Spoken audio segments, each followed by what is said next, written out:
Salut raboteurs et bienvenue dans cette nouvelle vidéo. Aujourd'hui, je me sépare de mon armoire. Il y a quelqu'un qui vient la chercher et ça va me permettre de gagner de la place et faire l'aménagement. Alors c'est parti.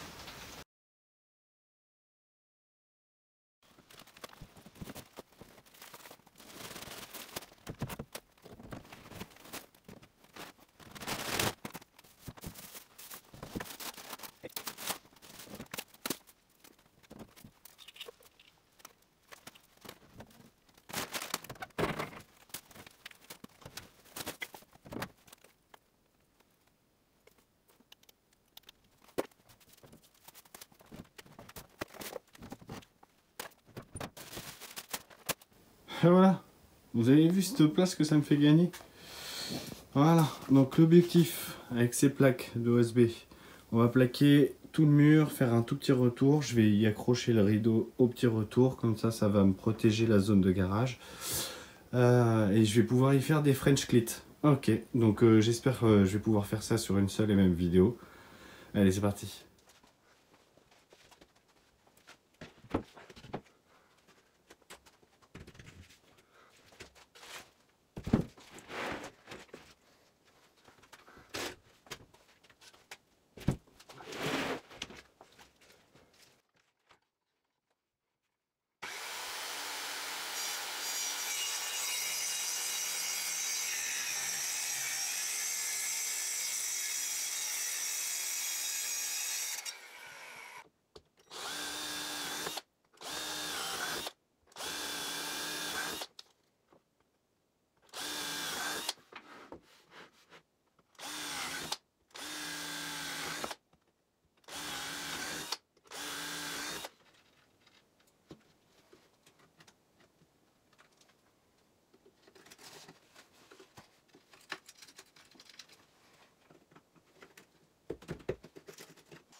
Bon, ça y est, le mur est fait, il est plaqué. Je vais pouvoir passer aux découpes des French clits. Alors il y a plusieurs façons de les faire, entre guillemets. Soit on utilise de la planche, du contreplaqué, soit des tasseaux. La dimension importe peu tant que le côté qui aura le biseau, il faut qu'il soit plus long que l'épaisseur de la planche, tout simplement. Donc là c'est parti, on passe à la découpe.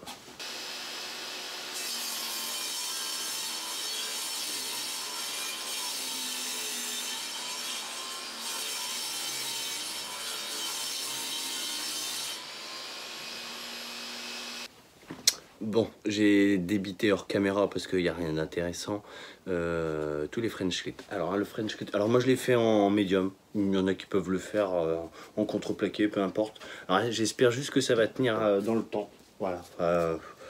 Donc, voilà à quoi ça ressemble. Une coupe à 45 degrés. Hop. Donc moi, alors je vais vous donner les cotes. Alors, ma partie haute, elle fait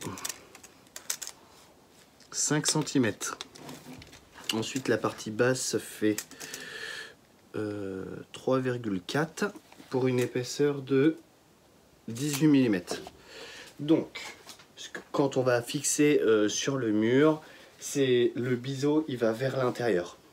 Et la partie qui va être amovible, qu'on va pouvoir placer un peu là où on veut, ça va être l'inverse. Donc ça va se placer comme ça. Donc, en façade, on ne voit pas le biseau, tout simplement, et on va visser sur la partie plate avec un écart pas trop important, parce que si on met des écarts trop importants sur les French clits, quand on va faire des fixations, il faudra mettre des renforts. Enfin, je vous expliquerai plus tard. Un peu compliqué. Il faut garder un espace pas trop important. Je pense qu'une...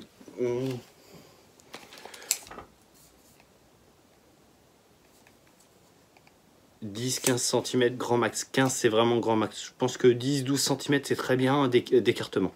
Voilà, donc c'est parti, je vais poser la première. La première c'est la plus importante, hein. Si elle est de niveau, après les restes avec la cale ça va suivre, tout va être de niveau. Donc c'est super important, sinon le reste de vos fixations visuellement ça va pas faire jouer. Allez, c'est parti.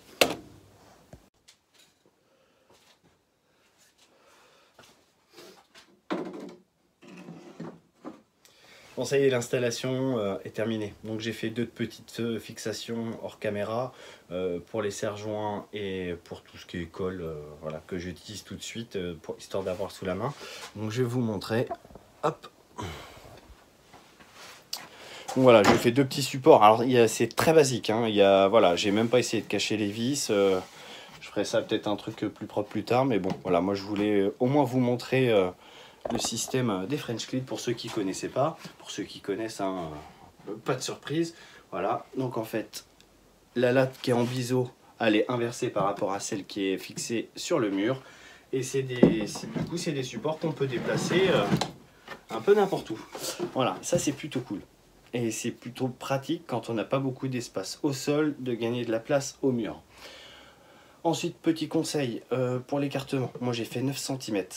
Pourquoi? Parce que quand on a des choses lourdes, là, comme pour les serre-joints, l'idéal, c'est que ça ne repose pas que sur le contre-tasso qui est derrière, mais pour compenser la force d'arrachement, il faut mettre une planche un peu plus longue, là, qui va venir s'appuyer sur la latte du dessous.